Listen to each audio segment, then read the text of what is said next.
Atlanta this weekend. I am going to Invest Fest. Yeah, I'm so excited because I've been legit trying to go to this, or not trying. I've been wanting to go to Invest Fest for the past 2 years. This is the 3rd year, and I'm gonna be in the building this year. I'm so excited. So I'm gonna be vlogging this entire weekend. I'm just not leaving King Street. It's currently 10:45. I have my hair pulled up because, baby, my mama cut my hair. I needed this. I feel lighter. But yeah, I'm gonna be vlogging this whole weekend. Today, it's not a whole lot going on. It's really just like registration. And do I go to Atlanta this way? I'm going. Like I'm going to Columbia. I don't know. I need to stop this so I can put it in my GPS before I be lost. I think I'll go this way though. But anyway, not a whole lot going on today. It's registration, and then they're having like a live podcasting event. All the action starts tomorrow and Sunday. So I'm gonna be in Atlanta from Friday, then I'm gonna come back home on Monday. We're gonna get this thing on and popping. All right, y'all, stay rocking with me. I will see you soon. Baby, you my everything. You all I ever wanted. We could do it real big, bigger than you ever done it. You be up on everything. Other hoes ain't never on it. Just wanted to do a check-in. I am still on my way. I probably got, my time is probably prolonged now, so I probably won't get to Atlanta till I probably won't get to Atlanta until maybe 4 p.m. now, because it's 12:22 and I'm on like this back road. I'm gonna show y'all how country it is. But yeah, want to do a little quick check-in. I'll probably check in again once I actually get to Atlanta, or if I get tired or something, I need to do a little check-in because, baby, right now I already got the itis. But we're gonna push our way through with this little 5-hour drive. Okay, see ya, love y'all, bye. See ya, love y'all, bye.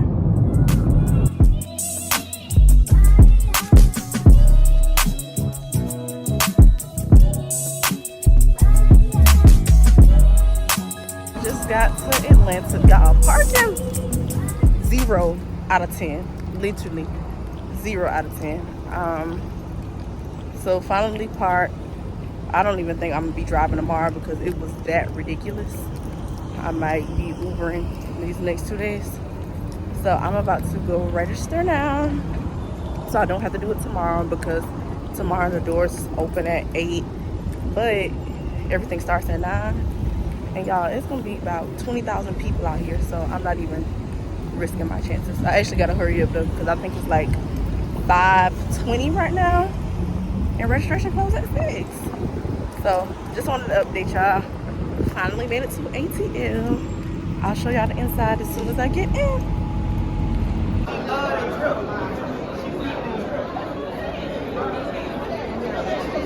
Yeah, I literally stood in line for so long, but we finally made it. I highly doubt if y'all can hear me, but it is day 2. Actually, this is like day 1. Invest Fest. I'm super excited. A lot of people behind me. I'm actually turning the camera around so y'all can like. So to be general admission ticket holders, we actually had really good spots. The separation that you see here is the separation between general admission, and then up close and personal at the stage is the VIP section. And they had big TVs all around where you could hear different speakers. So let's get into one of the first speakers. Right, because like for me, I have a lot of fun hosting the show, being a talent, but then there's a business side of the show that I also have to manage. Plus I have other businesses as well. For you, right, CEO, multiple businesses, talent, like how do you manage being a talent and being an executive? Thank you for anybody out there who watched the shop. supported the brand. We appreciate you always. Thank you so much. I really appreciate you. For us, again, the show was started from a place of community. The shop is a brand that represents community empowerment, and we all have been, everybody in this room has been to a barbershop, and I'm sure just like everybody else in this room, when I went to a barbershop on Saturday mornings as a kid, there was the fireman, the mailman, the big dope boy, the mom with her kid, everybody, and then there was a conversation that happened in there that was very helpful to everybody. You got jewels and information, so we always wanted to bring that to life with the brand. The shop is always about community, and we always try to bring people that represent different walks of life, business, sports, politicians, to have a real conversation, and not to just sit there and agree with each other, but to have a real conversation. So for me, doing the show was not, we didn't start that show for me to have something to do. I had a job already, but I always look at it as what I'm doing is talent serving the company. If it's in service, if it really services the company, the people at the company, my shareholders, then I do it. It's never, is it good for me? It's like, does it serve the company? And if it's good for the company, then it's the right thing to do. And then it just becomes a time management thing, which I honestly could get very bad with that because I am aggressive with my schedule. I like to get a lot of shit done. I'm always overbooked, but I really spend a lot of time. I spend every night, Nicole, my assistant, who's someone here, knows I'm constantly looking at my calendar because I'm conscious of time and am I at the right place and doing the right thing that's best in service for the company, because that really matters. It matters to me personally, but it matters for the company. I love that. Appreciate that. Wow, that's a really great question. The best money advice is pretty much what we all are doing right now. Invest in yourself. Invest in yourself. Round of applause for yourselves for investing in yourselves.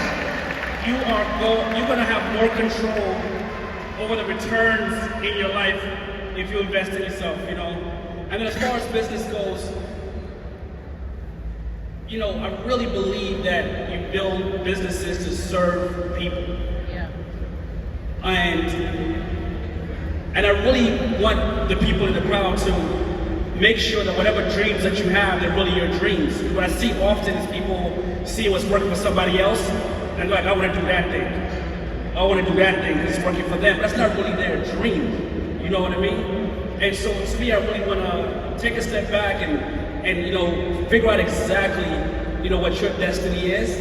And if you don't know right now, that's okay. So just find yourself and start getting good at getting good. Make sense? Because you may not know what your dream is, but if you get really good at getting really good, and what I mean by that is, so let's say you work at Enterprise Rent a Car right now, and you're the customer service agent. Be the best customer service agent the world has ever seen. So that way, when that dream does come, you have that muscle, and you're gonna be able to go and make that dream successful. But a lot of people think they can be lazy at this job, develop bad habits, and then now they have a dream, they're gonna be able to turn it on. No, how you do one thing is how you do everything. Love that. So talk to us, best money advice and what business advice would you leave for our audience? Best money advice came from Humble. Yeah. Just save and invest. You know, keep it simple, save and invest. And for business, I would say, don't be the smartest one on your team. Try to surround yourself with people that are better than you, and just grow with them. And it's gonna, like you said, it's gonna take time. Nothing happens overnight, but as long as you stay focused, you put the time and energy in, you know, I think you can do anything. Yeah, appreciate that. Round of applause. Mav, same question to you. I think Humble is the money manager sitting here. But I think, especially for us, and Humble knows this very well, for us as people of color who never really had anything or are starting to get things, we tend to really, when we get some money, we really hold on to it. And like Zoe said, save and invest. I would say invest, because a penny saved is a penny. People always say a penny saved is not a penny earned. If I take out $100 bill and set it on this table, and we come back in a decade, what is it gonna be? It's gonna be a $100 bill, but my haircut is gonna go up by 20%. So therefore the value of that $100 bill has reduced by 20%. So as black people, we always do this thing, a penny saved is a penny earned, a penny saved is a fucking penny. So I always say, so for me personally, this is my personal advice, I actually don't save and invest. I invest, and I spend. But when I spend on things that can be assets, as the Earn Your Leisure guys say, assets over liabilities. If I go buy a car, I buy a car that is actually gonna do something for me, get me from place to place for work, but also something I can give to someone else. I bought an old car, right? That actually, I built this old car. It took me a long time, it cost me a lot of money. But it actually went up in value since I bought it, and I knew that going in. So I spend, but when I spend, I think about, I don't just spend frivolously on shit that's gonna go down in value. Now some things do, your clothes or whatever, but I spend and I spend on assets, and I invest, because I truly believe the best advice I got is a penny saved is a fucking penny. So if you invest, and invest can mean spending money to come here. This is investing, to come here and listen and learn and mingle with people. Invest can mean giving your money to Humble or somebody who's very smart with it. Invest can mean putting it into your business. And as business goes, as CEOs, as you all are in this room running your business, the best advice I ever got is when you look at a P&L, there's revenues, there's expenses, and then you get to, did you make money or lose money? And I'm dealing with it every day in my company, that the top, the revenues are literally limitless. There is no limit if you come up with an amazing idea, or you craft the shit out of an idea, or you come up with a new innovation. How much revenue you can make as a business is literally unlimited. The middle, there is a limit. You need people, you need a place to go to work, you need T&E. So the best advice I ever got is, as a CEO, again, working to see around corners, you can't squeeze the middle enough to make the top grow. So spend your time thinking about marketing, ideas, new innovations, new thoughts, because that's where it's literally unlimited. And the middle, you do need to pay attention, but you're never gonna make money by squeezing more and more expenses. You cannot squeeze the middle enough to make the top grow. Yeah, love that. Round of applause. Hey y'all. So I did an intro earlier, but I highly doubt if you heard it because it was very loud in there. But it is day one of Invest Fancy Hour. I tell you, it has been so good so far. I just stepped out because, ooh, okay, son. I just stepped out because I gotta use the bathroom real bad. But wanted to record this intro video. I'm going to include like some stuff from like the different sessions that I have been in so far and keep y'all updated. I'm telling you, it is so important to invest in yourself and get in the room so you can get inspired, get exposed. Y'all know I always say with exposure, execution, and consistency, there is nothing you can't do. And this weekend has been, it's just now starting, but it has already been just like amazing.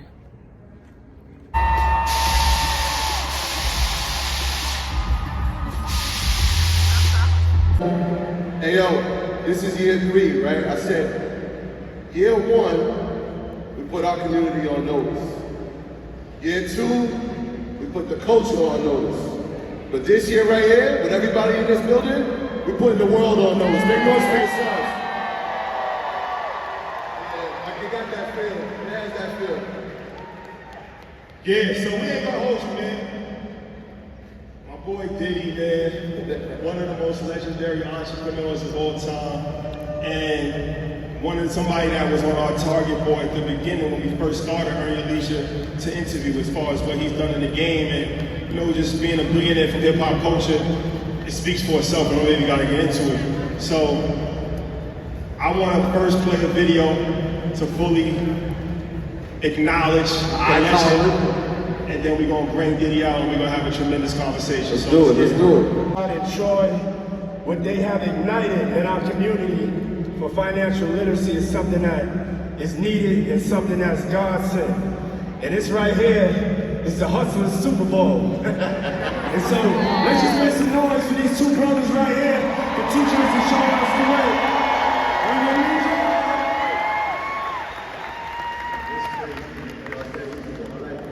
I like that. Let's get into it, man. We got a lot to talk about, but let's start at the beginning. Let's start at the beginning. So by the time I got to Bad Boy, to A&R, by the time I got to Bad Boy, you got my chance. And I only got my chance through a negative situation. So anybody out there going through a negative situation, you have to know, stay steady in the storm. So, alright, so let's get into it. I gotta say, I got fired. I gotta tell you the whole story of Bad Boy. Roger fired me. And so that adversity kind of pushed me into my Bad Boy purpose. I was scared. I remember I was fired. I was outside of Irving's house, stalking him, crying, waiting, hoping that he would come, and I could talk him into giving me my job back.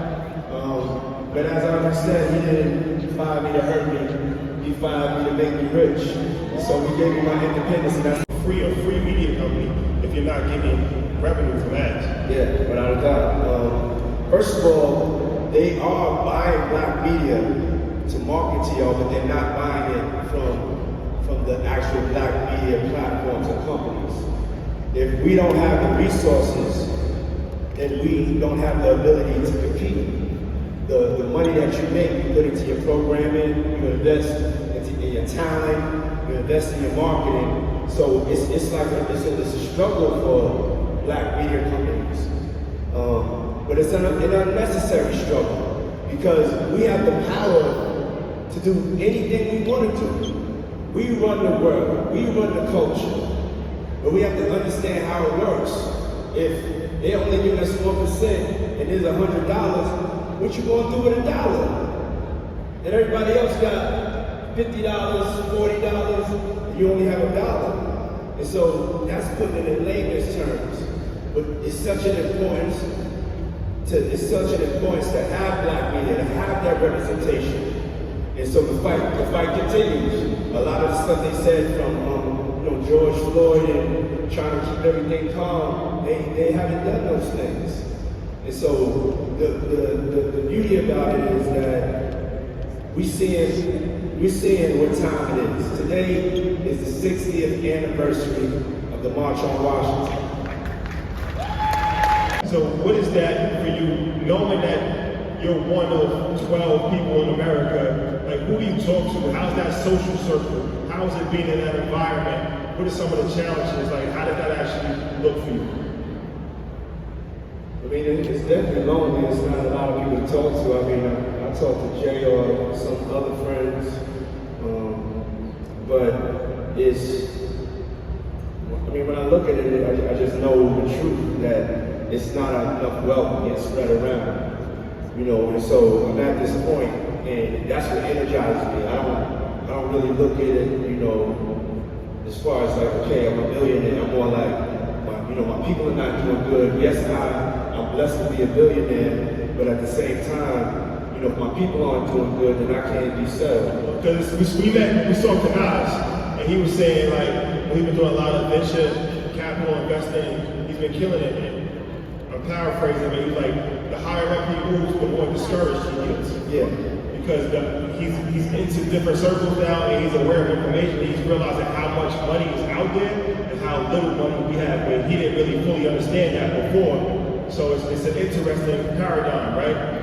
The higher up you move, the more discouraged you get because you're seeing it from a different perspective. Like you're seeing it from the mountain as opposed to seeing it from the street. Yeah. So just sitting here, this is 30 years of experience of seeing things at a level that most people haven't seen it at. And so it's important that I tell people the truth. That's why I say like the time is now. No one is coming to save us because I'm at that mountain and I'm seeing the oppression that's still at that level. And because they put us in the media like we're doing so good, y'all don't feel that level of the stoppage of creating wealth.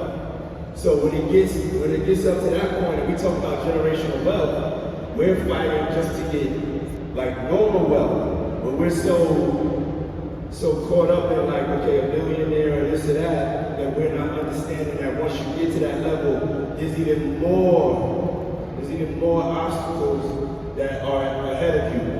To kind of say my experience in that is, I want to tell you about the story about me running a marathon. So I decided to run a marathon, and I decided like 6 weeks before the marathon. Yeah, I was crazy. Usually I train 8 months. I only ran like 10 days before. You know, I was partying the days before. And on the 10th mile, I hit a wall. And I felt like I was literally going to die. And I wanted to stop. I hit that level. I hit that ceiling in business. But I had to keep going. So I'm in pain, I'm struggling, but I had to keep going. And that's kind of a metaphor, you know, for my life, for everybody who is in here that's on the road of being an entrepreneur. It's a marathon, not a sprint. You're gonna hit these obstacles, and there's different levels, there's different miles, there's different levels of intensity. And so I was able to make it and finish the marathon, and I was able to kind of take that with me and apply it to business. And so, you know, at this point, you know, in the position that I'm in, I had to really look at like, what does, you know, the next half of my life look like? And I had to really look at what I wanted to do and make sure that I finished this marathon the right way. Because me just completing the race, that ain't what I want to do. I want to win the race. I want to win the race. I want us to win the race. Yeah. I want to invest in what you're doing, and I know you have your own investments, but I want to create a format that was special so you guys can invest and show people through this investment how you're making money. And also, all of the proceeds of this is going to go to my schools in New York, Capital Prep. I have 3 schools in New York, 1 in the Bronx, 1 in Little Harlem, 1 in Connecticut, so forth. So as partners, my piece is going to the school, and your piece is going to whoever you want to give it to. I would give. Hey guys, so quick update. My face looks very oily, my God. But I took a step out of InvestFest because, y'all, I got me some food earlier. And y'all, it was so nasty.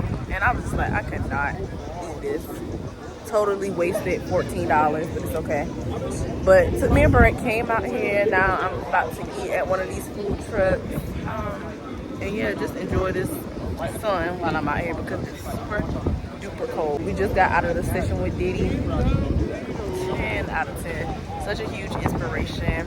And I think one thing that was very interesting to know was, like, even on his level of being a billionaire, like, it's still different hurdles and battles that he's facing.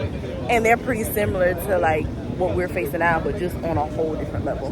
So he talked about, you know, racism and him being in court cases because, like, with DeLeon and Ciroc, and I can't remember like everything that he said, but like basically like these corporate companies trying to box him in, and he was talking about the importance of supply and distribution. So you can get the product, but where are you actually distributing this product? And he saw some discrepancies in his brand and where it was being distributed to versus like other brands or whatever. So I'm going to do some more research on this court case because he was like, it's public information. You can literally go Google it. So I'm going to go do that. I just thought it was very interesting. Like, you don't stop jumping over hurdles just because you reach a certain spot. So yeah, I'm gonna keep updating y'all. I hope you enjoy, continue to enjoy day 1 of this vlog.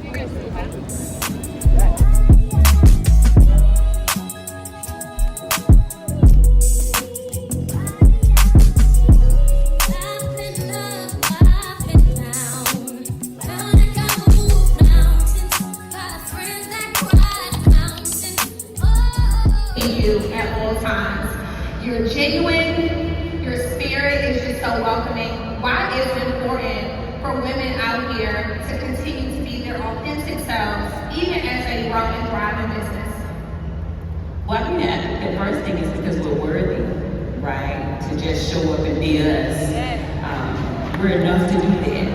And I think the more successful you become, the more important that is.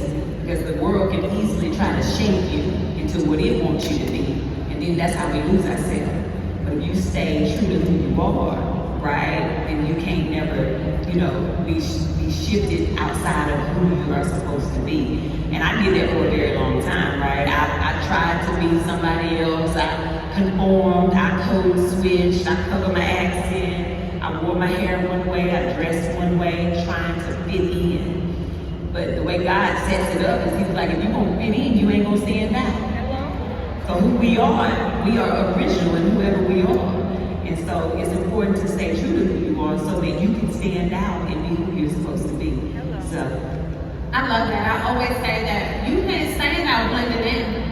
And one thing that I love with your content is that you're always just staying true. It seems like, no, she's not playing this. She's just going by, but she's speaking from the heart. So I love that. And TikTok mom, you can do your recipes, you can do your inspirational videos, the same stuff you do on Facebook. It's a different algorithm. I was like, I don't know. But I was like, you know what? Let me try it, let's see. When I got on there the first week, I went viral. So I was like, well, we on to something, I guess you're right, And in the first 30 days, I had 1 million followers. And then a week later, I had 2 million. And it just continued to grow because everybody was at home. So because we were all at home during the pandemic, I didn't realize what those numbers meant. So I didn't equate those numbers to people. I was just like, oh, okay, that's kind of like views on there. Okay, that's a lot. So because it was all in the house, I didn't realize I was only going to like one grocery store and coming home. So it was a year or so later when we were all kind of started going back outside. I was in Chicago. I was shooting the shot. And I thought that I could go walk to the grocery store like normal. That's when I found out, oh, Tab, people know who you is. Because of social media, it changed my whole entire life. The deals that started coming were mind-blowing. I did a lot of deals prior to TikTok. But when I got on there, it also made all my other platforms grow. So I went from 500,000 on Facebook to, over 3 million. I went from 200,000 on Instagram to, 4-point-something million, right? So all over like 13 million on all my platforms, all because I used it consistently, all of them. But using another one that I had never used before, I wasn't afraid to do that. So do you think that it's important for everyone to be on all platforms then? I don't necessarily think it's mandatory, but if you are really trying, why not? And there's somebody different on every platform. See, my original platform is Facebook, so I know that's my older crowd, right? I know that's the grandmas, the aunties, the mamas. We post different stuff on Facebook, right? On Instagram, it's a little bit younger, but it's still, it's more the demographic of like 25 to 45, where Facebook is majority, 35 and up. But then TikTok is your younger generation. And it goes all the way up. So if you want to have a wide range, I know my fan base starts at 1 year old and it goes to 95. Not many people can say that, right? I work with children, I have a children's show, right? But I also can, the grandmas be like, Lord, I watched that on the Facebook. Jesus, the babies see me, they be like, Miss Tab. Then the teenagers see me, they be like, Auntie Tab, Mama Tab. So it depends on what you desire to have. If you want to just have one niche, that's all right too. If you decide, okay, I want to really focus on Instagram, me and my platform, it's okay. But if you also want to monetize, you can take that same content, throw it on YouTube, throw it on Facebook, and get you a check, so that you can continue to do your content until those deals come in. Make sure you're making your own money. Because I was making my own money first, just from ad revenue on Facebook. I made more money on Facebook by myself and then selling my own merch. And I can listen. In 14 years of living in LA pursuing acting, in 1 year I made more money than I did in 14 years. Come on now. on my own from social media. So if you use it to your benefit, it can absolutely change your life. All right, everyone say, we're using it. We're using it. I don't want to be the only one, right? And so as many more women, black and brown women, that we can bring into the sports agency business to represent players, represent their best interests, I'm all for it, right? And so whatever way I can help, whatever way we can collectively come together, it's super important. In a male-dominated world, it was not easy, and especially when you're talking about managing Kyrie Irving, who is one of the best players in the NBA, and I'm gonna say that because I'm his bonus mom. I'm saying it because it's true. He is someone who stands on his principles. He is someone that is deeply rooted in what's right, and so the sports world is used to that. They're used to you kind of combining to whatever they want you to be. And so being able to stand alongside him and break barriers with him, it hasn't been easy, but we hold hands, we walk in love, and that's how we do it. I have so much more that I want to show you from InvestFest, so make sure that you stay tuned for part 2 of this video. Click the link in the description box to download my InvestFest notes. If you weren't able to go to InvestFest, or even if you did go to InvestFest and you didn't take notes, use this as a resource. Subscribe to my channel and see y'all in the next video.